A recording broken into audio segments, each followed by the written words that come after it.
ये कहानी 4 दियों की है। रात का समय था। चारों ओर घोर अंधेरा छाया हुआ था। केवल एक ही कमरे में उजाला था। वहाँ 4 दिए जल रही थी। चारों दिए एकांत देखकर आपस में बातें करने लगी। पहली दिया बोली, मैं शांति हूँ। जब मैं इस दुनिया को देखती हूँ तो बहुत दुखी होती हूँ।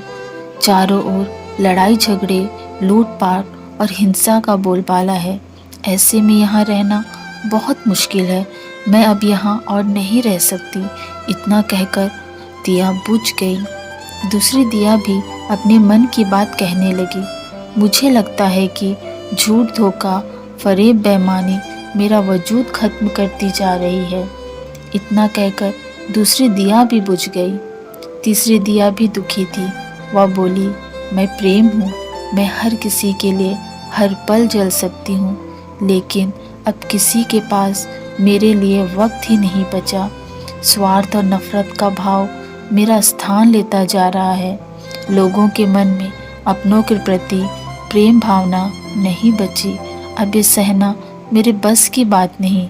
मेरे लिए जाना ही ठीक होगा, कहकर तीसरी दिया भी बुझ गई। तीसरी दिया बुझी ही थी कि कमरे में एक लड़की ने प्रवेश किया। दियों को बुझा देखकर वह बहुत दुखी हुई। उसकी आंखों से आंसू बहने लगे। दुखी मन से वो बोली, इस तरह बीच में मेरे जीवन में अंधेरा कर कैसे जा सकती हो तुम? तुम्हें तो अंत तक पूरा जलना था, लेकिन तुमने मेरा साथ छोड़ दिया। अब मैं क्या करूँगी? लड़की की बात सुन चौथी दिया बोली, घबराओ नहीं, मैं आशा हूँ और तुम्हारे साथ हूँ।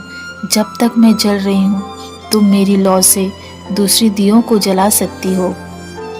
चौथी दिए की बात सुनकर लड़की को ढाढ़स बन गया।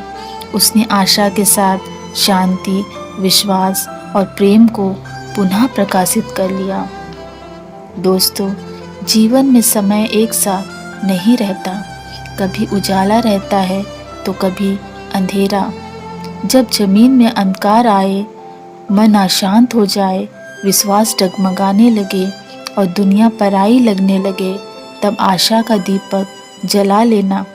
जब तक आशा का दीपक जलता रहेगा, जीवन में कभी अंधेरा नहीं हो सकता। आशा के बल पर जीवन में सब कुछ पाया जा सकता है। इसलिए आशा का साथ कभी न छोड़ें।